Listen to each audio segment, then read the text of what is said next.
I'm pretty sure that you got this one because we have done this practice before a lot. So this is exactly what you have to get as the result of this practicing. And if you want to see some actually part of the code, let me show you. Okay, that will be the code. You have to do that. You can see that there are lots high and there's low, high and low, and I use 200 millisecond to make this blinking. Perfect. Okay, that was good. We're gonna start with the second phase, another task, and that is our new topic by today. I want to show you how we can go further more than this, how we can have, for example, 8 LEDs, 10 LEDs, and many more LEDs in this breadboard, and create a bunch of dancing between these LEDs. That is actually what we're going to discuss by today.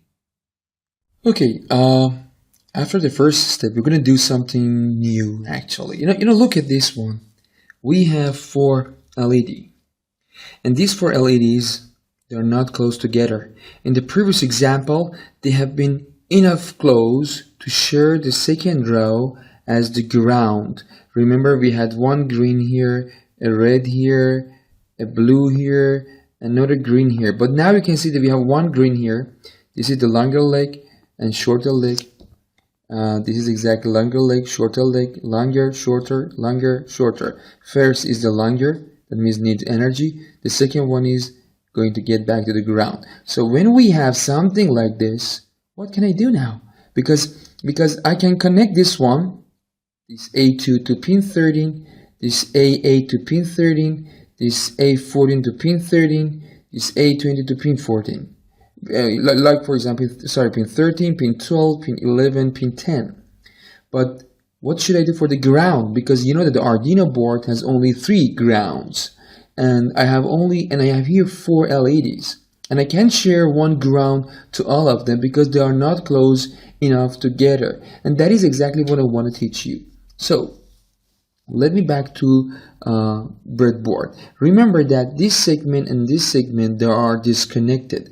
But these 5 pins and these 5 pins, they are connected electronically together. These 5 pins are connected. Remember, I called them 5 brothers. And these 5 also connected together. But these 5 are not connected to these 5.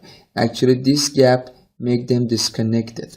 But now I want to teach you something new about these 2 parts. We haven't discussed about them. This red line, pins around the red line, and pins around the blue lines.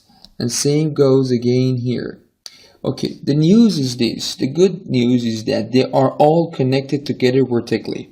That means this pin connected to this, to this, to this, and also to this and this and this, and also this and this. All of them are connected. And you can see that all of them vertically, these up to here, are connected together. And here, here, all connected together, but horizontally they're not connected. So that is 2 big columns for us. These 2 columns, they're following the same rule. From here to here are connected. From this positive to this positive, they're all connected. How can I use this to extend my Arduino ground for all of my 4 LEDs is exactly what I want to do now. So let me repeat again. In general, these 2 rows, these two segments, they have 5 brothers here, 5 brothers here, and they're all connected. But now I'm talking about these 2 sections, this part and this part. Then they are connected vertically. So here they're connected horizontally, and here they're connected vertically. That means this is connected to this up to here and also up to here. So you must be able to distinguish this position from each other. And what I want to do now, I want to do a kind of nice wiring. So I show you how we're going to do this, and you follow me step by step. Okay. I will tell you, I will wait for you. You can pause the video and then do the job and then back and then continue. So first of all, I want to do something for the ground. Let me show you what is that. I will get the black wire. I will bring my Arduino. we're gonna connect the black wire to ground in the Arduino.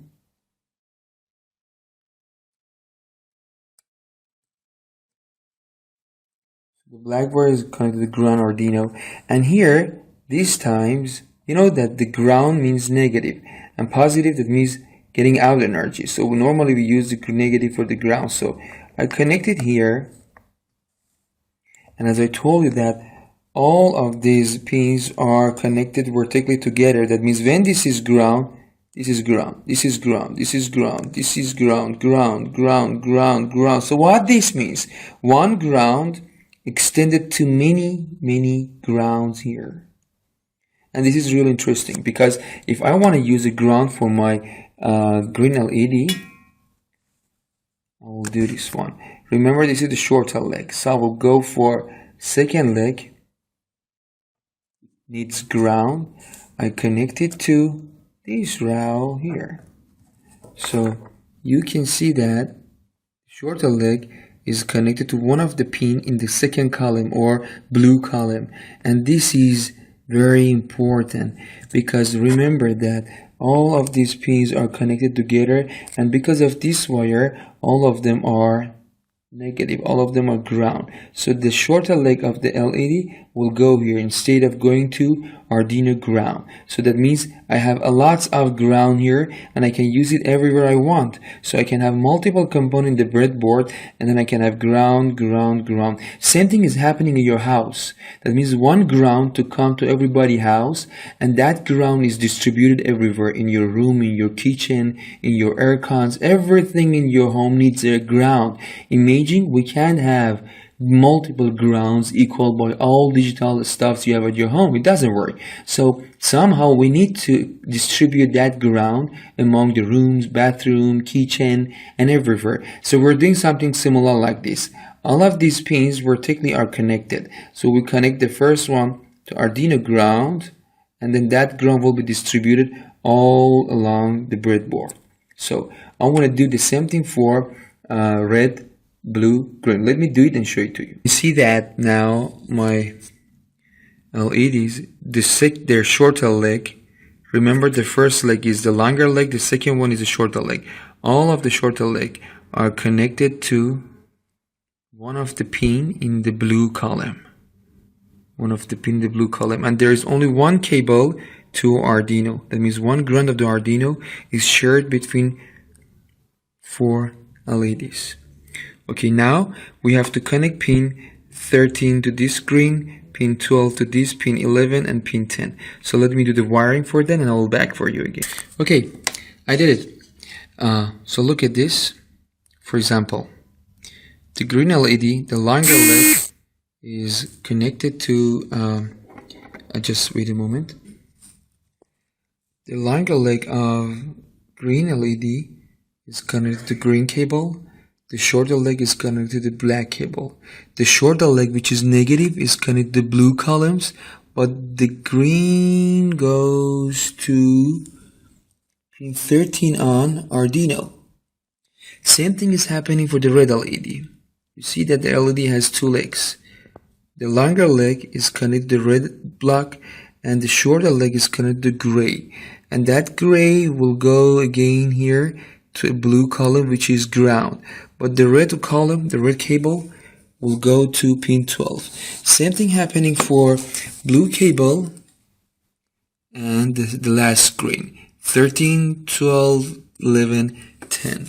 So now we have a circuit here. So what you can do, you can turn them on, you can make them blinking, and actually now you have 4 LEDs, and you have only used one ground from the Arduino, and that ground is distributed between 4 LEDs. This is perfect. You can create very complex digital circuit by using this technique. Now what we want to do in next task, I will ask you to repeat the same thing in this side of the Arduino board, and then we're going to have 8 LEDs, and then we will do some beautiful tasks for actually we're going to do some kind of interesting dancing, light dancing using this kind of LEDs. You will see it soon and you will enjoy it.